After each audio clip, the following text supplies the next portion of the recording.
Hey everybody, it's Thomas and Krista here with Throne Builders. Hi, beautiful people. How are you all doing? We're doing good. Yay. I heard them. And it's time for the weekly word from Throne Builders for you, the body of Christ, and just everyone at large. We believe that God works with everyone at the same time, though in different ways and different methods. We believe that everything is working by seasons according to the Father's heart. And so that's why we release these weekly words. Before we release the word, many of you have been voicing concern that your life isn't going right, you're having issues you don't know what to do with, you need direction and guidance and counsel. Throne Builders has been uniquely equipped by God to really speak into people's lives where they are. We don't try to get you on our agenda. We don't try to get you to follow our doctrinal beliefs, but instead we speak into people's lives according to what the Spirit is saying to try to help you find the path that will get you where you want to go. So please go to our website. You can click the link in the description below. Sign up for a prophetic word. Sign up for a prophetic phone call with my wife and I, or with one of our ministry teams. And no matter how weird your request is or what you need help with, we can help you, because specialize in weird. Have we not had a lot of weird things going on lately? Like what we're going to share today. Okay. Just wait. You'll see what we're talking about. So there's nothing you can say. We talked to some people that just had some weird stuff going on the phone calls. And they say to us, oh, you're not going to believe this. This is weird. And every time we hear that, we just kind of chuckle like, okay. No, there's a couple times where but it's true. It was really weird. It didn't surprise us. That one person kind of surprised me. Anyways, that was a private conversation that was not for you. But you know, if you're looking for help, you need some guidance, you're just getting typical Christian religious cliches when you go to other people, check us out. See what we have to say to you. You might be surprised and blessed, and we'd like to speak into your life. So for this word for the week of July 8th, 2018, we actually wanted to talk to you a little bit about the significance of dreams and how dreams can often, now there are different types of dreams, and different types of dreams serve different purposes. I don't believe that every time you have a lucid dream that it's a prophetic message or a warning. I think that we have a lot of those, but sometimes it was the pizza you had. Sometimes you did have a couple too many shots of vodka, and it kind of did something to your brain. It's like, oh, I got to do something with that. And sometimes your heart is just processing. And sometimes you're just processing. I was getting there. That was where I was going. I jumped ahead of him. There's nothing he can do about it. It's true. I just have to give her a dirty look. Excuse me, I'll be right back. Okay. I'm used to it. I feel better. Well, so am I. Okay, we're gonna talk after we're done with this video. They're waiting on you. They have a life. I'm talking. A very lengthy conversation. They have a life. Let's be respectful of the YouTube family. Dear Lord. No. So recently we've really had some unusual dreams. As many of you know, I was in Kenya and Uganda, Africa for the month of May. And while I was in Africa, right at the beginning of my 4th week there, I had a dream that was very significant. I won't go into the whole dream because we want to keep this as short as possible, because we're going to share several dreams, but there's a purpose for it. Right. In my dream, I was in a house, and it was my house, not where I live now, but in my dream, it was my house in my dream, if you know what I'm saying. If you've ever had a dream, you know what I'm talking about. But I was trying to get into my room, and I couldn't get into my room because someone had cast some type of a spell to keep me from getting into the room. And my wife was in the dream in some different places, and there's a lot of meaning in the dream, and I understand basically what all of it means. A couple of questions still, but the end of the dream, there was this young boy, like maybe 10, 12 years old, somewhere in that area. A little blonde-headed boy, had on glasses, and I had him by the throat, and I was kind of holding him down against a table or something like that, and I was saying, let me in my room, because somehow he had been responsible for casting a spell of some kind to keep me from my room. And I was holding him, I was kind of slapping him. I was like, let me back into my room. And he was saying, you can't be allowed to continue doing this. You can't be allowed to continue doing this. And I kept slapping him, telling him to let me back in my room. So it seemed very significant. The next day, I was traveling with my friend Oscar Jacquet. Many of you have seen some of the words that he was on with me, and he was my guide there and had a great time. But I told him about my dream, and he said, wow. He said, last night I had a dream where I was trying to get into a bread line to get my daily bread, my portion of bread that these people were handing out. And people kept getting in front of me in the way, and I couldn't get to my stuff. And he said, finally, I got up to where I was supposed to get my bread, and this girl 10 to 12 years of age, stepped out in front of me and would not let me get to my food. And in the dream, he said, I told the girls, let me have my food or I'm going to give you the fists. That's how he put it.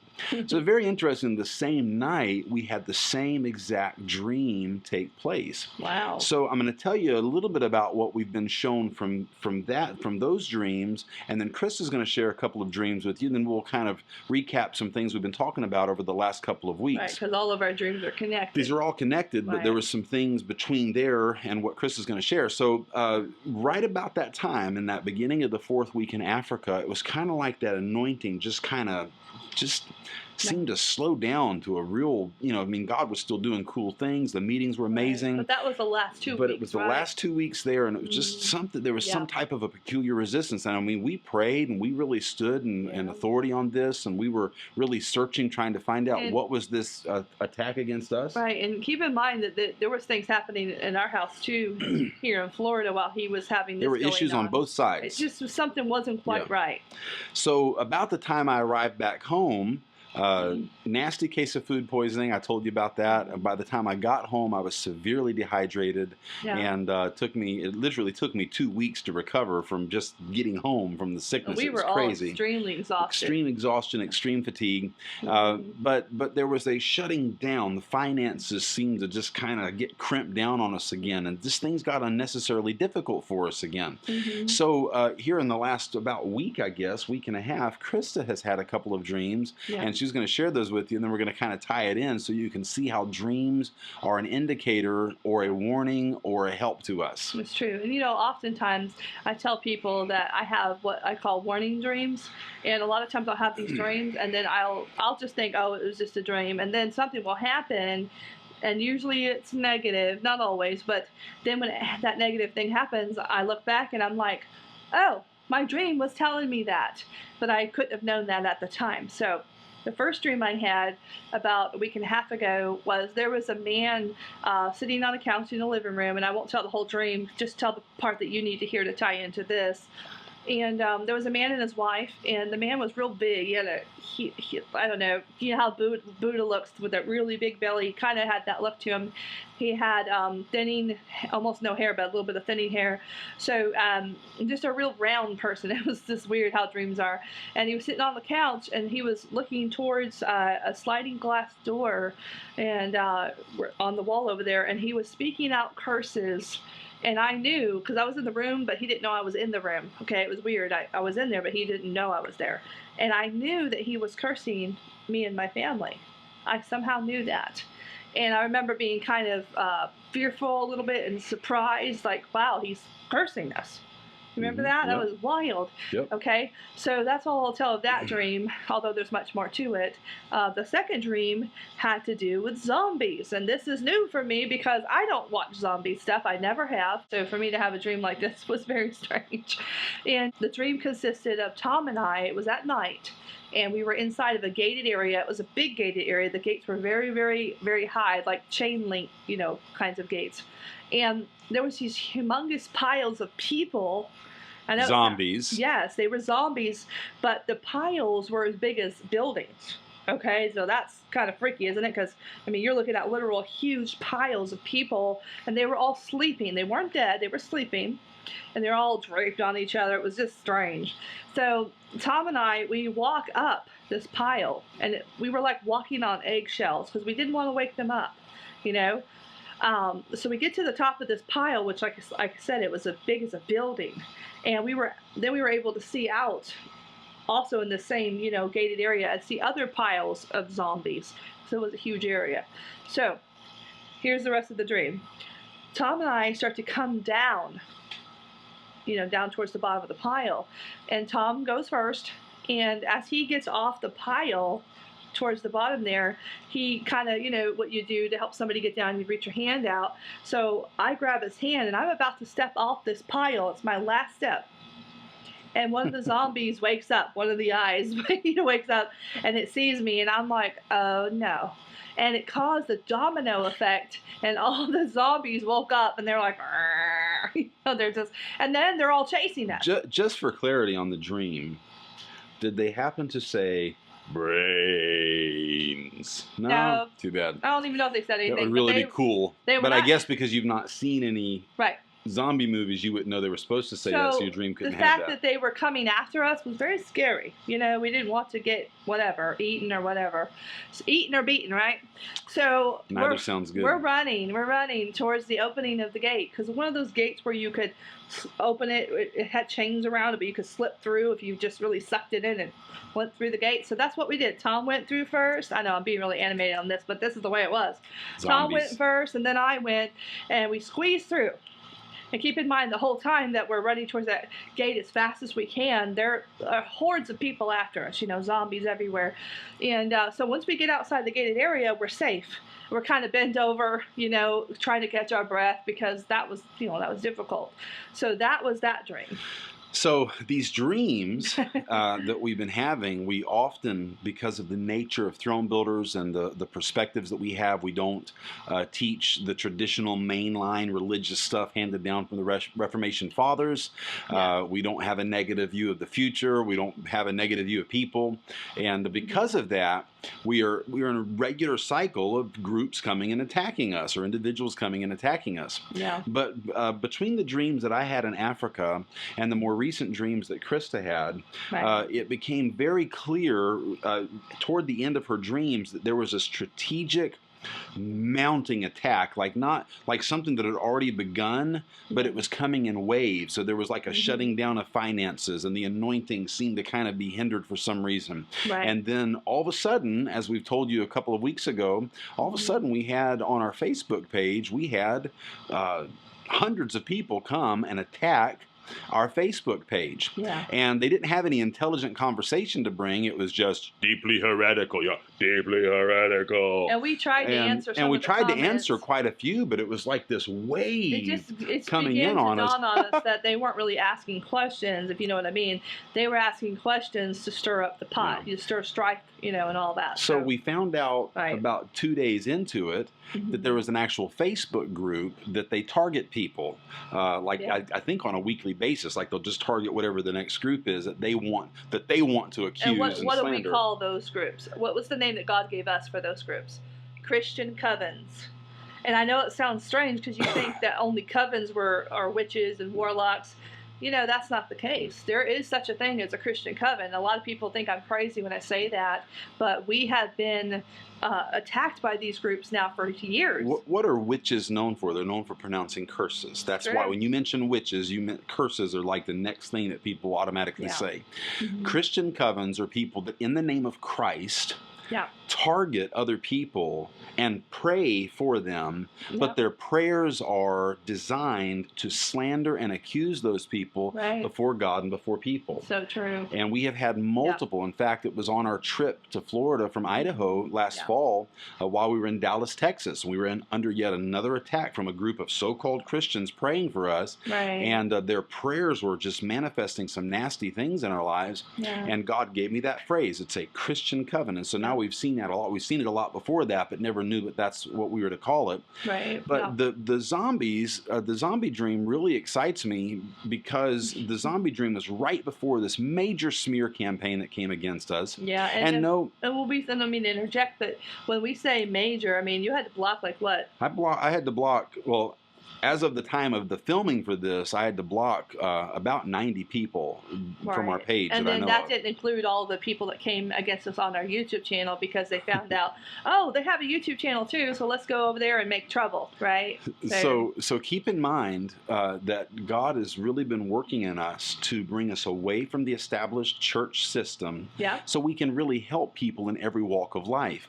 And when we say a smear campaign was launched against us, one of the things that a few people have said is, well, what you mean is you don't teach the Bible and people are telling you that. No, that's not what we mean. We mean you have a nasty, horrible, wretched attitude and you don't know the Father of lights. You don't know the love of God. And that's what we mean. You're part of a smear campaign. If you're watching this and want to put one of your stupid comments down there, you're just proving the point. And you know what? And it's not always our job to defend ourselves. And we were learning that it's not always about defending ourselves because the Father, He takes care of us. Every time that this kind of thing happens to us, especially over the last 5 years, we've always experienced after the fact a lot of favor, a lot of blessings, a promotion which of we've sorts. already been experiencing since It's true. It's very true. Yeah. And we're not over here bragging, or and we're trying to help you guys out there to see, hey, are you going through this kind of stuff too? You're not alone, okay? So what are your dreams telling you about what you're going through? That's what we're talking about. We're talking about how our dreams really showed us what was in the works and what was coming to pass. Yeah. In the dream, we were climbing up this pile of zombie bodies inside a secured area. Yeah. And coming back down, we one of them was awakened. We had to run. While I was in Africa, God really began to speak to me about a different direction for us to take in our ministry with people, and something that we haven't really done anything with yet, but just really beginning to think differently about things. And when I got back and talking to Krista a little bit, she said, I kind of have thought about that, but then she really started thinking about it. Right. And right about the time she had this dream was about the time that she was talking about, I think you're right. We just need to go that direction now. And something that Tom's forgetting, because we don't discuss these words before we usually do them. They're kind of in, what do you call them? Improvisational? Yeah, so we'll discuss certain things sometimes. Is it on the cuff or off the cuff? I think it's off the cuff. What I want to interject before I forget is while he was in Africa, he didn't realize it, but God was teaching me so much at that time. And he actually I kept having this thought, okay, he's trying to take us another way, and that's why this is so difficult. This is why everything seems like, how it is when you get to a wall and you can't go any further. That's the way I felt when he was gone. Like I was going the way I'd always gone, but God started to show me kind of a new way to go, and it was so unfamiliar to me and almost seemed like it wasn't him that I was like, well, I don't know. But as we went on, we found out, okay, he is taking us a new direction here. So this dream came right at that time that we just were getting ready. She's just made up her mind, I'm going to get off of that and we'll go in a different direction. Right. And then all of a sudden there's this awakening, and this horde of brain dead brain eaters start to pursue us, and we manage to get away. Yeah. And that is exactly what happened to us when this smear campaign came against us. That is so weird. Is it? I just thought of something, literally just now thought of something that I did not realize. There was a man, I'm getting like holy goosebumps is what I call them. You can't see them, but I can see them. And there was a man outside the gate, and I'm just getting like a download right now from the Lord that as we squeeze through the narrow gate, narrow is the way, we squeezed through it, and we were outside the camp, outside the gate with Jesus. He was there. Like there was a man there. Now I'm just, this is really, really special. I'm so glad that he gave this to me to share with you, because a lot of you out there, when you come out of these systems and you squeeze through that narrow gate, he's out there waiting for you. You're not alone. That's right. So that's what the dream literally represented. Krista finally decided we were done with that. I'd already decided. As soon as she takes that last step, there's this awakening of people to come attack us, to bring us into their living dead. And that is what religion does. Religion makes us a living dead reality. We're not able to think for ourselves anymore. We just have to parrot out and vomit out the things that it's a regurgitation of what was put inside of us. Right. And when you are alive, you're moving around. You're thinking. You learn to ask questions. You're questioning things. You're challenging things. And you realize that not all authority is right, because, we may love the people that are leading us, but, we also need to be in a state where we're questioning, okay, is what they're saying what the Spirit is saying to me as well, or are they just telling me something that they were taught? Yeah.